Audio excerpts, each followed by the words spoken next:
For WOR's resident genius, Gene Shepard, who follows next over WOR New York.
It's time now for cultural development news.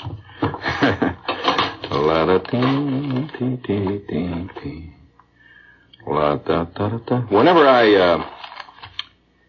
I'm sorry about that. Terrible thing happened. Yeah. I got a note here that a gigantic load of manure was spilled on the turnpike. Truck turned over.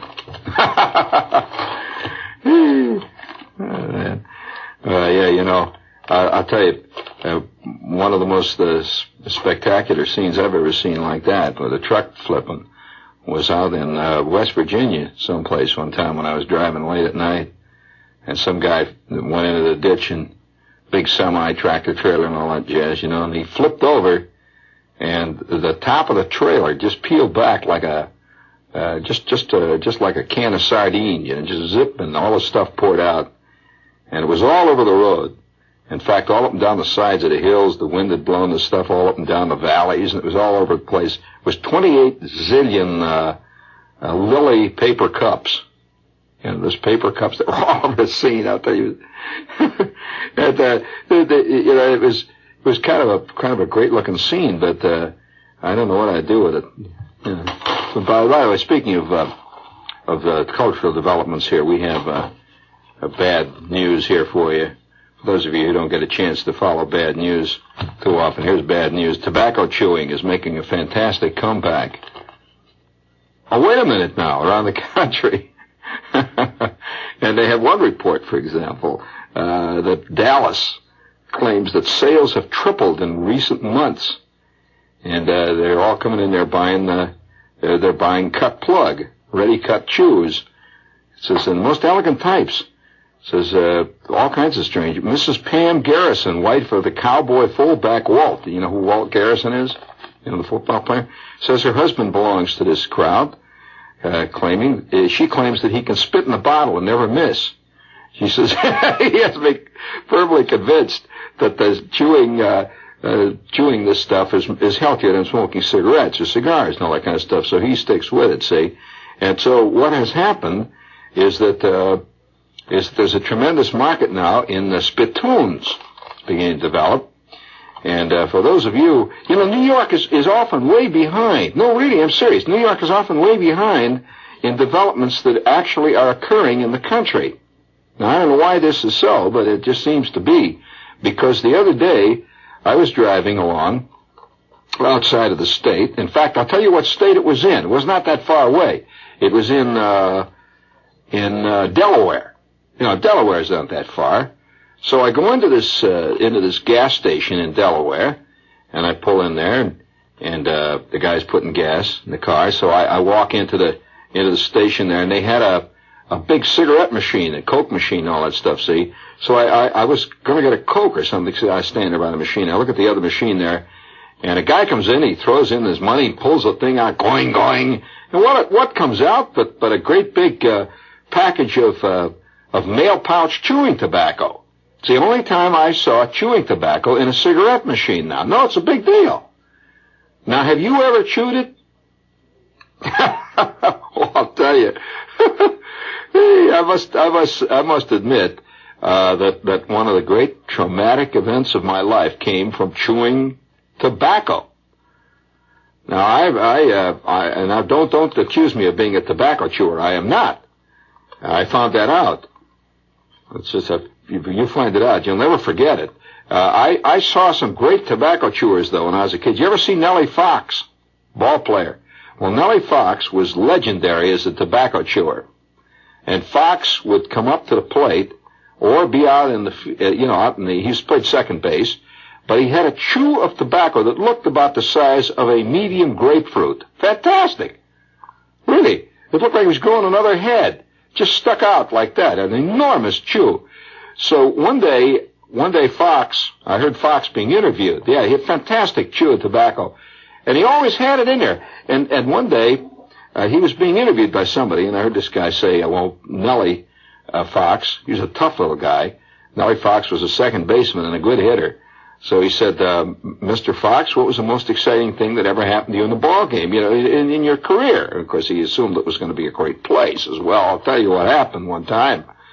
And he said, what was it? He says, I don't even want to talk about it.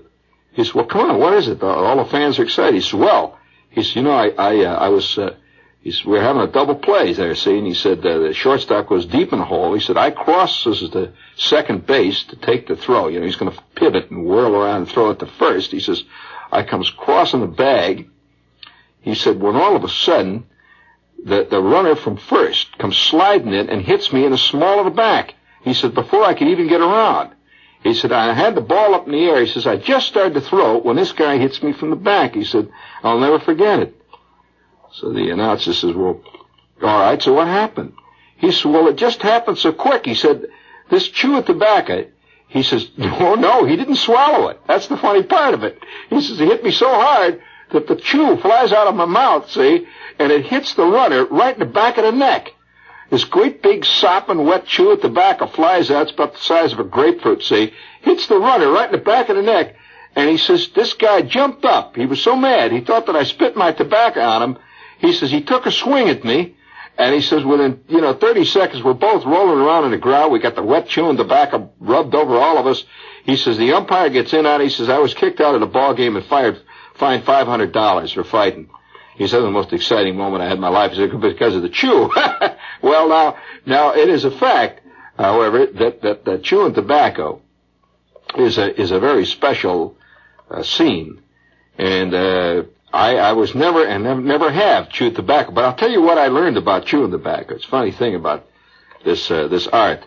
That when I was a kid, we had this guy the family moved in next door to us one time, see, and chewing tobacco it came closest to causing my old man actually getting into a fist fight. Have you ever seen your father get in a fist fight? Well, I'll tell you, I did once saw my old man. I mean, he really got mad. So we had this driveway that was between these two houses. I mean, our house and this house next door. Well, it was our driveway. It went up to our garage, see.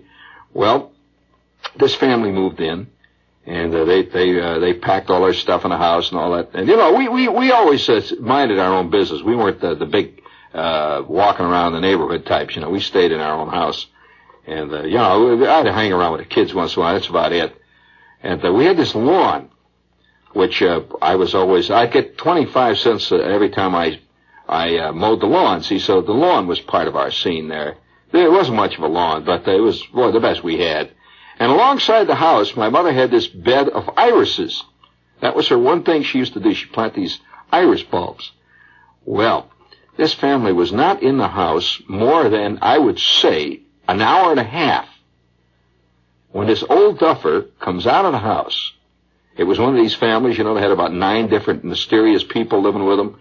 And there was this old guy that always had suspenders that were hanging down around his knees. He'd take his suspenders down. He wore these black pants, and he wore long winter underwear. I have always associated, for some reason in my mind now, maybe this is the reason, I just got it. I've always associated long winter underwear with chewing tobacco. Yeah, the kind of guys that wear these long winter underwear. Well, anyway, this guy would come out of the house, winter or summer. It made no difference. He always wore this long winter underwear there, the long sleeves and stuff, and his suspenders hanging down, and he would very deliberately. Now, he had a whole porch. Remember that? He had a whole porch. And it was a big porch, went the whole width of the house.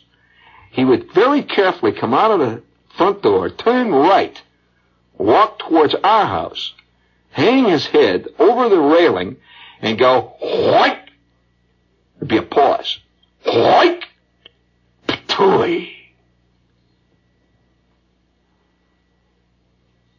Just lay it out there. I mean, right. He just lay it right across the driveway.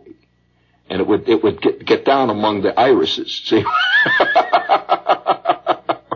Well, give me a little echo chamber on this. This is a very common sound. Hoik! Toy! An evil sound. Yeah, yes, you're right. Before you write the letter in, I will agree with you. You're right. That is an exceedingly bad taste. I will agree. And I don't make the news, lady. I only report it. And life is in bad taste. I must concede it. So this guy used to come out, and he just laid that fantastic wad. See, he chewed his tobacco steadily. He never stopped. And every so often, he would accumulate enough juice. Apparently, that's what happens with tobacco. See, well, he would just keep chewing until he has a great big gaboon full of juice. And then he would just come out, he'd lay it down into the driveway. Well, one day, it just so happened that it had the inevitable. I mean, the collision, let's face it, man is not born to be a peaceful creature. I just don't believe it. I mean, man is a combative. Next to the wolverines and possibly the tiger shark, man is one of the toughest babies going. And now, my father was not necessarily a combative type. And so one day, he comes driving up the driveway. Now, every day at exactly 5:35, thereabouts, almost exactly 5:35, the old man would come roaring up the driveway. Have you ever thought about how every family has its own specific rhythm? I mean, all little very private things, like what time you eat and what time you get up, and what day you go to the store, and it's a very private internal rhythm of a family. Well, our family, the internal rhythm of the family was based on the old man coming home from work, see, or going to work, whichever was the case. And so every day at about 5:30, he worked till 5, see, every day at 5:30, he'd come roaring up the driveway. And he used to love to come up that driveway, see, it was a grade. It wasn't this flat driveway. It came up a grade, and then it would flatten out at the top, see, and it was made out of black gravel and stuff. And he used to like to drive up that driveway. He'd shift it down. You hear him go, he'd roar up the driveway. And you could always tell what kind of a mood the old man was in by how much gravel he would throw up against the side of the house. If he was really bugged because of a rotten day with Mr. Bullard, he would come roaring up that driveway, and you could feel the gravel, rattle up against the attic windows. He's really mad. And you'd hear him slide. He'd just slide right up to the garage doors. You'd hear, he'd slide right up. Did I ever tell you the story about the night? Oh yeah, every family has, every neighborhood has its own little private scandals. Never get out of that neighborhood, that little block. Did I ever tell you the fantastic night, just a great night, that Mr. MD came home with a snootful, 2 or 3 doors down from where we lived. And it was a big discussion with Melvin MD about it the next day. But Mr. MD came home from bowling about 2 o'clock in the morning and drove his car right through the back of the garage, full tilt. He didn't even bother to slow up in the garage. He just hit the garage going full blast, went through the back of the garage, over the alley, through another garage, which thank God was empty. He went right through the garage that was on the back face of him, see?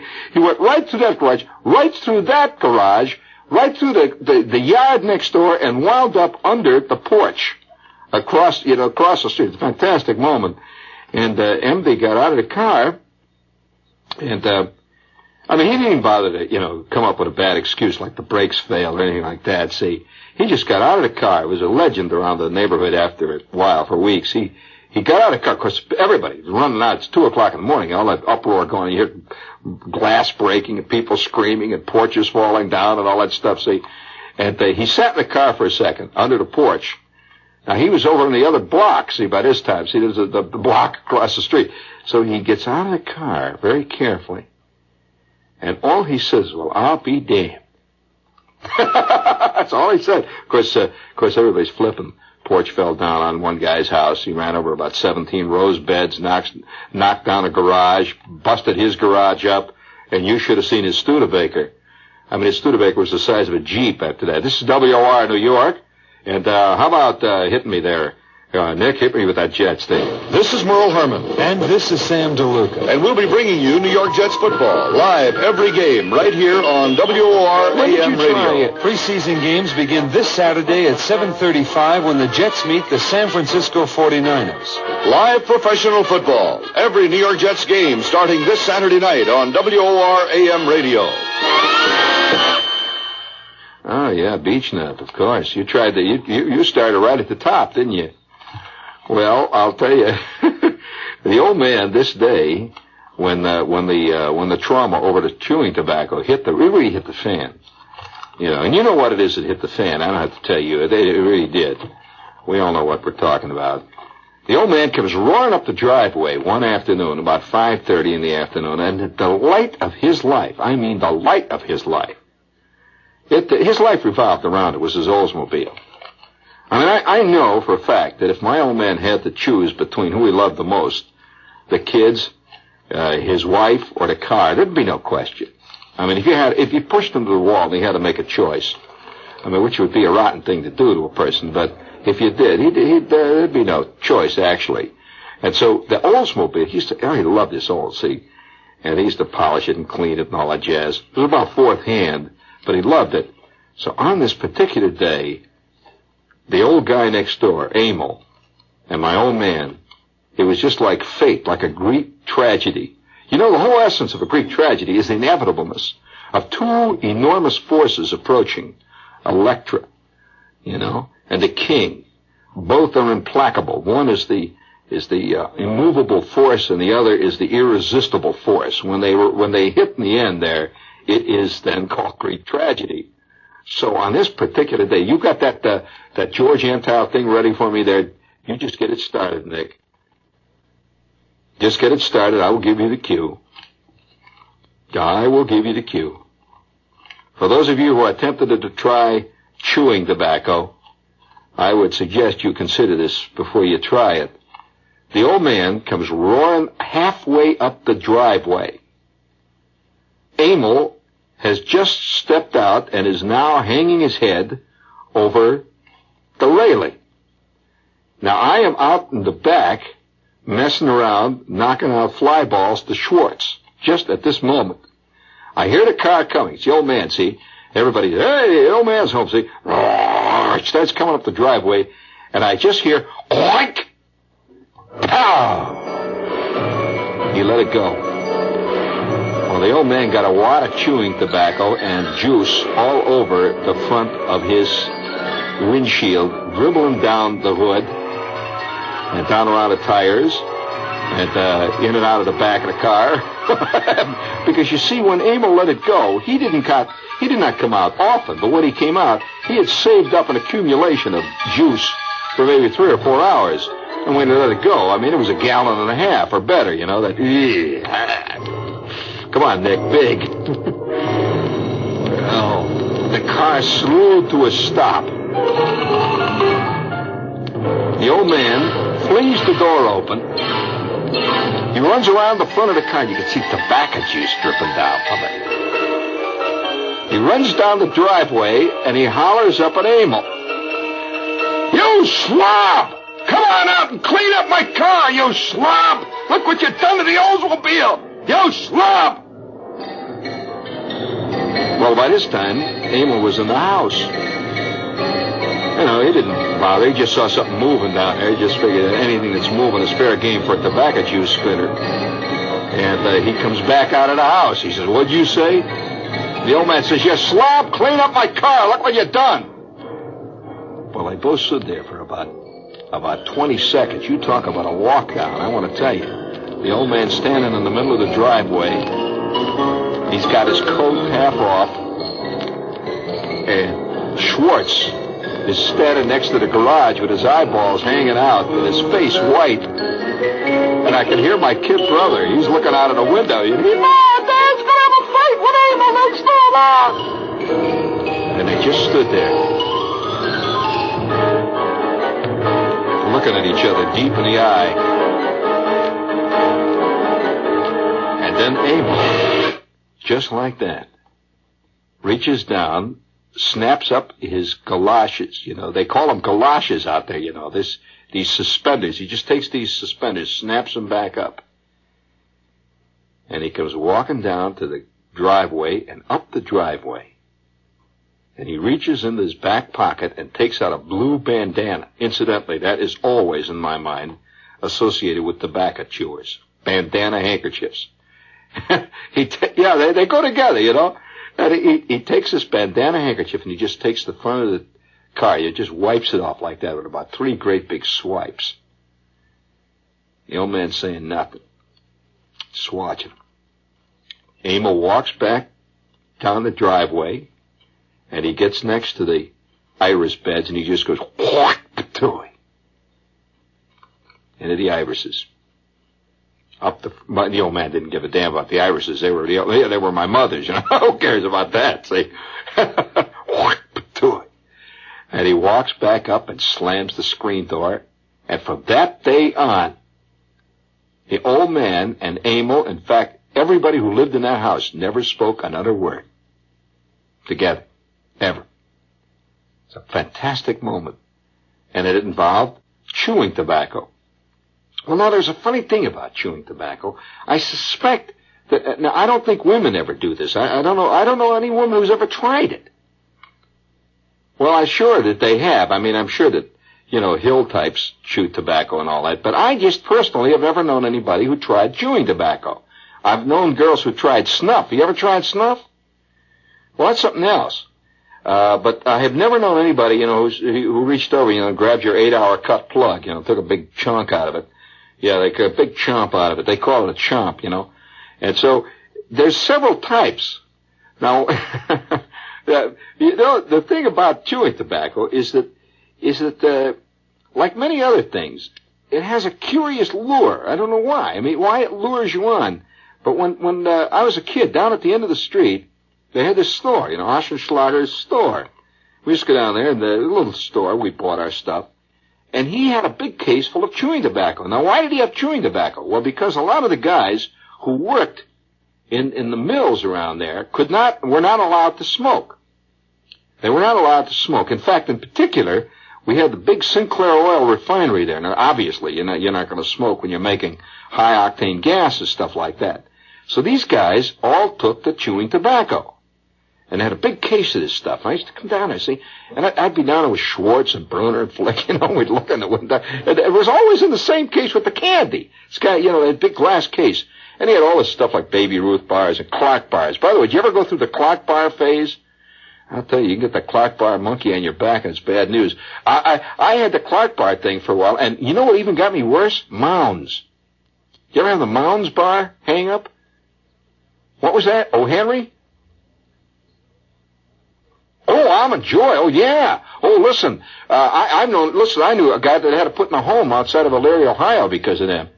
Had a place where, you know, they taper them off by, you know, putting them on Hershey's and stuff like that. Oh, Almond Joy. I'll tell you what's even worse. Heath. Heath bars. I don't know what they put in those things, but gee, they're worse than cocaine or something. They really get you get you hooked. But nevertheless, they had this great big case saying, we come down there, we're buying candy and stuff like that, and kids would come and buy tobacco for their old man who worked down at the refinery. Now, don't think this is the old days. If you think this has anything to do with the old days, you just have not walked around a refinery recently. I'm serious. All guys who work in refineries and in steel mills this minute. So don't think this is nothing to do with the old days. Chew tobacco because of the problem they can't smoke where they are. And also, too, I've heard them say it, that they chew tobacco, this is why ball players chew it, because it keeps them from getting thirsty. They're standing out in the sun with 100 degrees most of the time, and they don't want to drink a lot of water. If a guy drinks a lot of water when he's playing ball, he's running around out there like a tub. So, in general, they'll chew this tobacco because it keeps them going, see?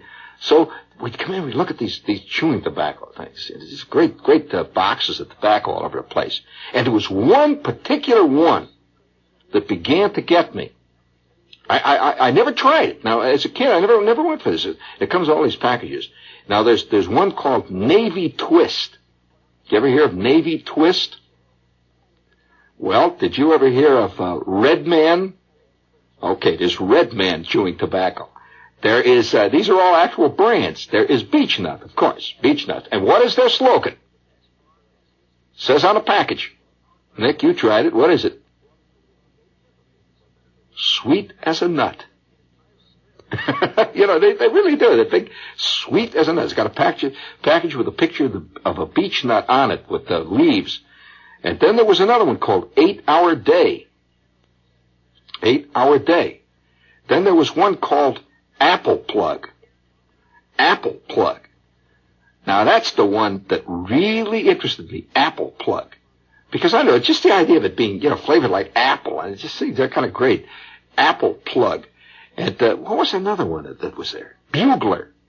Yeah, there was Bugler chewing tobacco. and so all these packages, you see them all the time there. Now, again, as I say, this is all these guys from the refinery and the steel mill come in there. With this tobacco. So, years go by. I never tried any of this stuff. It was just somehow, I don't know, it's something about chewing tobacco, and I associated with this guy that would come out of the house and lay it down in the driveway. It was just a very alien thing. But yet, at the same time, like so many other things, there was a distinct lure. Now, men do this. You'd hear about ball players chewing tobacco stuff, see? So one day, I had one of the great traumatic experiences of my life, and I'm just going to have to warn you that if you have a squeamish or a weak stomach, I would suggest you get the hell out of here quick. One day, and it was summertime, I got a summer job. I was 16. Now, where was I working in this summer job? Well, the summer job, I got a job as a mail boy at the steel mill. Now, there's a thing in the steel mill, when you come into the mill, called a clock house. Now, this was a big steel mill. It was an inland steel. Now, like 15,000 guys would be working on a shift. And I mean 15,000 men would go into the mill, and they had 3 shifts, would go 24 hours a day. This mill just goes continually. And so you would come up to the clock house, like if you were coming into work and you were supposed to get to work at 7 o'clock in the morning, they had staggered shifts. So if you got in there at 7 o'clock in the morning, you'd show up about 6:45, and there'd be 5,500 guys all going through the clock house. Now, the clock house is where you ring in. This is where you punch your card. And you've seen the pictures of guys going in. They reach up and grab their card. They had a number, and you'd stick your card in a little thing, and boing, it would go, and it would time you just exactly what time you got in the mill. And then you would walk through the clock house. It's usually dawn when I was coming in. And it would be a big bus, tremendous big flatbed bus, like these buses they always use in the World's Fairs to take people around open sides and all that stuff. And you just go in this bus, and they would mark different parts of the mill. See, they're all heading to different places, like number 2 open hearth, number 5 sheet mill. You take the bus for the number 1 tin mill or whatever it might be. See, so I would get into the tin mill bus every morning with all these guys in the dark and sit there. And everybody's got his lunch, and the guys are wearing their their yellow hard hats, the goggles on the top, and we would roll out through the darkness toward the tin mill, right? And I'm a kid now. Remember, I'm 16. And at this point, I'm just an office boy in the tin mill, right? So one morning, you know, I would like to say this. The devil speaks in many languages. I mean, it's the truth. I mean, the devil talks in many different tongues, and some of them are exceedingly seductive. You've noticed this, Nick? It's only later that you discover it was the devil talking to you. So I'm walking to the clock house this morning, and everything's cool, see. Now, every morning, I had a whole routine. See, when you work shift work of any type, you have to develop a complete routine of living. So every morning, I would get up like at 5:30, and I would come in, 4 or 5 guys. We had this carpool, and I would ride in with Ferguson and a couple of Ernie Roller and Schwartz. Schwartz worked at the mill too, see. And we would come in every morning at 5:30. Now, every morning I would get up and I would have my breakfast. You know, my mother would get up in the morning. She'd fix breakfast for me. Usually I had oatmeal, and I'd had stuff like French toast once in a while. And I would carry my lunch with me. My lunch I had in one of these black lunch boxes with a thermos bottle in it, a 1-pint thermos bottle. Well, every morning I had a whole little habit. See, I would wait to go in through the clock house. We had to wait till the shifts change and all, and we'd start moving in. And in the meantime, I would eat usually 1/2 of a sandwich. I used to take 2 sandwiches in my lunch. I would eat 1/2 of a sandwich, usually a meatloaf sandwich or something. See, and I'm waiting around. And finally, I would move through the clock house, ring in my card, get into the tin mill bus, and roll on out to the mill. I always arrived there just about the time the tin mill was starting up. Everything was good. So I worked it out clean. So this morning, it's a cool summer morning, and it is not yet fully light. It's about 5:30 in the morning. It's getting gray and just a little bit light. And I get out of Fergie's car. It's about 6:15 now. I was supposed to clock in at 6:30 that morning. And there's a lot of other guys that are clocking in at 6:30, so we all start moving down towards the clock. Nobody says much to each other. You know, the faces are kind of gray that hour of the morning. It's pretty grim. And, you know, the shifts are very different. Guys that work day shift and get in at 6 o'clock in the morning have a completely different view of life than guys who are going to work at 4 in the afternoon to work all night. They've been up all day, you know. They don't feel rotten or anything. They may be a little bug going to work, but there's a whole different atmosphere. But when you work at 6:30 in the morning in the steel mill, there's a certain grim, curious last week's beer quality to it. You know, it's like everybody's been living on 2-week-old cold mashed potatoes. Yeah, it's a strange feeling. So I'm just going in with this great herd of guys, and it's 6:30. Little did I realize I was about to have one of the great traumatic moments of my life. See. Well, now, every morning when you would come in, not every morning, but most mornings when you come in, there would be guys standing around outside the clock house, handing out pamphlets and stuff, like union meeting is going to be Wednesday. Or there'd be stuff like, vote for Mike Zaboski for a union treasurer, a local 1010 CIO Steelworkers Union of America. Or there would be other guys, you know, handing out things like a big dance at the Polish American Hall Wednesday night, you know, Harry Zimbowski and his orchestra and his polka band, handing out this stuff. So I didn't pay much attention. They're always out there in the morning. So this morning I noticed, though, that there's 2 guys standing out there, and they've got great big cases hanging in front of them, one around their neck.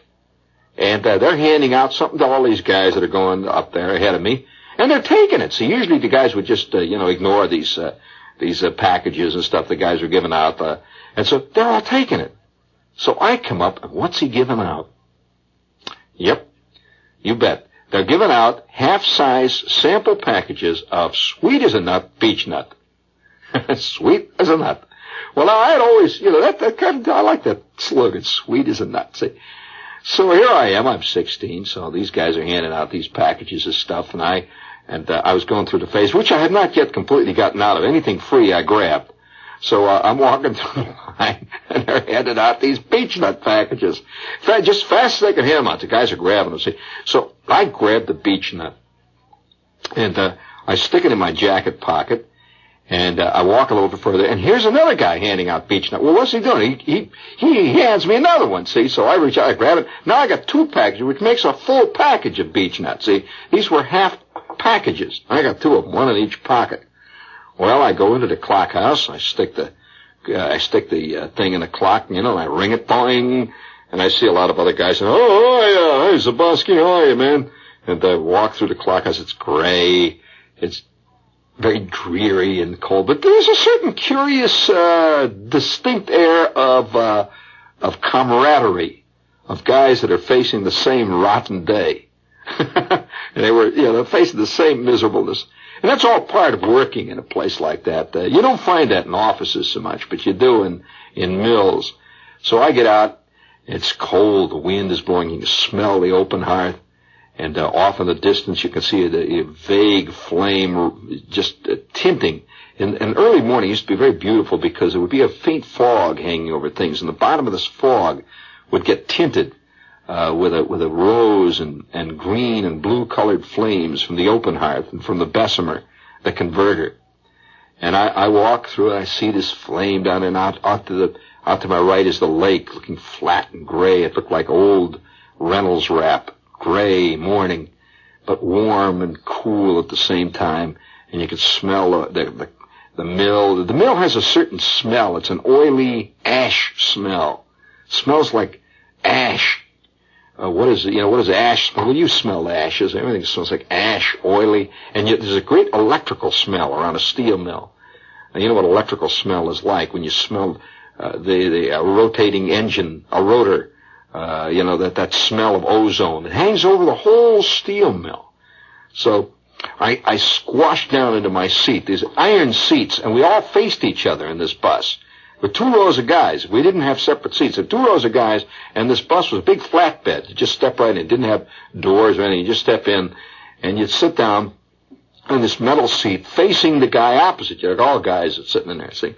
So I sit down in this thing. So I take out my lunchbox. I always did this because it was boring to wait for the bus to get going. So I take out my lunchbox and I see that this morning my mother has made me liverwurst and onion sandwich on rye. Now that's a good sandwich. You agree? That is a good sandwich with horseradish mustard. Yeah, Kraft horseradish mustard, which incidentally I can mainline. I do like mustard. I really do. And so I sit there and it's boring. It's kind of cold and you can smell the ozone. So I open my lunchbox and I take out half of my sandwich. Now I had 2 of these liverwurst sandwiches. Now, in case you're curious, my mother preferred the smoked liverwurst instead of the light pink type. This was the brown, smoked Braunschweiger. So I take the thing out and I start chomping away. It's onions. See, my mother put onions on it. I chomp it. Oh, that's really great, see. Well, now, I chomp it away. Well, this immediately starts a couple of other guys. So they smell the onion. Onions have a tendency to make you very hungry when you smell them, see. So a guy opposite me, he opens up his lunchbox. And there were certain guys in the mill that had certain eating habits. I got to know a lot of them. One of them, a certain type of guy, would not even bring a sandwich. In fact, we had this guy named Chester Gotch would do this, and he worked in the tin mill. He brought himself a salami.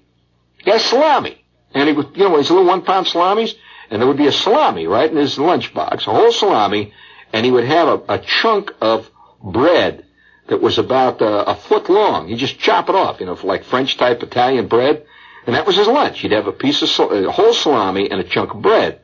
And in his thermos bottle, he would have red wine, usually, the Thunderbird type, see? So he just takes this big salami in one hand. Now, the way that's done, in case you would like to try this type of eating, it's very simple. It's very primitive. Gets right to the heart of it, of eating. You take a bite of salami. Big bite. You don't cut it. You bite it. Bite of salami. Then you take a bite of bread. Like that. You chew this combination for about 30 to 40 seconds till it starts getting a little moist and chewed up. And then you tip up the thermos bottle and you take a big swallow of red wine. Now that's the combination. You do it in that rotation. 1, 2, 3. Salami, bread, wine. Salami, bread, wine. Do not vary it. Salami, bread, wine. Now, if you're really good at it, you can also spit out the salami rinds in between bites. So old Chester Gotch, he's eating away over there. He's got it going. Well, I notice off to my right, there's this guy that works down at the zinc mill. We had the guy that did a lot of zinc work down there, see. Riley worked at the zinc mill, and he had a leather jacket on that was always spotted with acid. You'd see little holes all over his leather jacket from the zinc mill. So with that, he reaches into his jacket, and I'm watching, and I'm just, your eyes work kind of subconsciously. You don't really look at anything at that hour of the morning. They just sort of register, and I'm chewing away at the Braunschweiger, and I could see Gotch sitting opposite me. He's knocking down the salami, and suddenly Riley reaches into his leather pocket and takes out the mail pouch chewing tobacco, which we have just been given. He just goes, he tears the top of it off. He really, just over the stump, he just rips it off, and he tilts the box back, this little package. It was about twice the size of a cigarette package. Fat, He goes, he taps it on the bottom, and he just goes, the whole package into the mouth. The whole package. And you know how they do it. He then takes his hand, and he stuffs it. He took his finger, and he just sort of stuffs it into the side of his mouth, begins to chew it. Great big wad, about the size of a tennis ball. I don't know what made me do it. Now, there's some nights tonight, even this day, it is some time removed, when I get a funny feeling around the pit of the stomach, especially when I walk past certain tobacco shops. There's a certain smell. It's a funny smell. I don't know what it is. It doesn't smell like cigars, right, Nick? It does not smell like cigarettes. It's something else. I don't know how to express it, except that once you've tasted it, and you'll remember it forever. So I sit down. I'm sitting there, and I've just knocked down one half of a Braunschweiger sandwich. Incidentally, this is a very, very important detail, which later developments have shown. So I take out the package of tobacco out of my right-hand pocket. Riley spots it. He says, "Hey," you got some of that tobacco, huh, kid? I says, "Yeah." And there were a couple other guys from the shipping dock. "Hey, you got the tobacco. How about a little tobacco here?" And then they start taking them out. These guys are old veterans, see, so they start ripping the packages, and they pack it down into their gut. So with that, Riley says, "Hey, now listen," he says, "don't take a half a package." He says, "The trouble with a half a package," he says, "I'm going to show you what you do." So he takes out another package out of his pocket, rips it open, sticks it into his mouth, packs it down. He says, "Now you're all set for all day, He says, "Just keep it in there all day like that." And I said, "Yeah." Now, it has a funny smell. When guys chew tobacco, it has a strange smell. So I take the tobacco out, and I rip it open. I sniffed it. Well, now, it is sweet. I must say, it is sweet. It is sweet as a nut. Which is, the devil again talking. He often speaks with a sweet tongue. It's as sweet as a nut. So I take the tobacco, and Riley's watching. He says, "Now, just tilt it up." He says, "Don't reach it." He says, "Some guys reach in with their hands like that, but they lose a lot of it that way." He says, "Just tilt it up and pack it back in your mouth." So I tilt my trap to the ceiling, and I pour the tobacco back in there, and just like that. At first, nothing happened. I packed it in. I sit there, and he says, "Now chew it. Give it a couple of good big chews so it gets." He says, "You got to get it worked in. You got to work it into a cud." So I go. It's all crumbly in my mouth. Very strange. I chew it away. I had the damnedest feeling. It's a strange tingling in the inside of your mouth. It's like there's 1,000 electric batteries going. It's like you've got a big mouthful of electricity. It's a funny feeling. I chew a little bit more. It's like a big wad of some kind of strange, crumbly, gooey gum. And it gets very slick and slimy, kind of oily and greasy. You know the feeling, Nick? Chewing away there. I must have been chewing this stuff for about 4 minutes, maybe 5 at the outside, when all of a sudden, It came from down around my feet, a wave of nausea that was incredible. It was followed by the Braunschweiger, by my breakfast, by last night's meal, by every conceivable thing I had in with me for about an hour. I just sat. I've never forgotten it. This is WOR New York. You stay tuned for John Scott and the news.